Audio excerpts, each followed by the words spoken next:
والله العظيم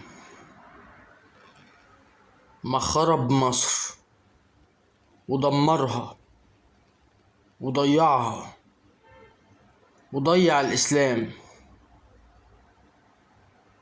غير شعبها وبس. فجر شعبها هو ده اللي دمر البلد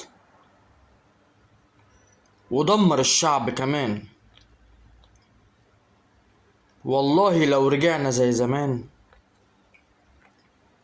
البركة والضمير والأخلاق، الأهل قبل الشباب والبنات اللي هي تربيتهم.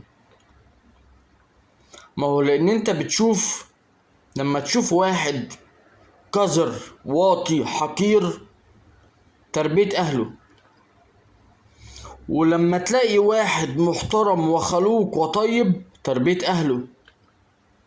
ما هو ما فيش واحد ابن مستشار محترم تبقى أخلاقه تجار مخدرات، ماشي، هو ابن مستشار محترم بس أخلاقه ابن تاجر مخدرات.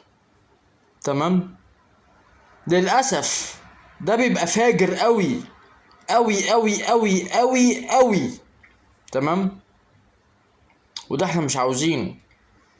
عاوزين ابن المستشار او ايا كان بقى مجاله، الاخلاق والذوق والضمير، وابن تاج المخدرات الوطيانة والحقارة والفساد والفسق والفجور والزنا وكل حاجة.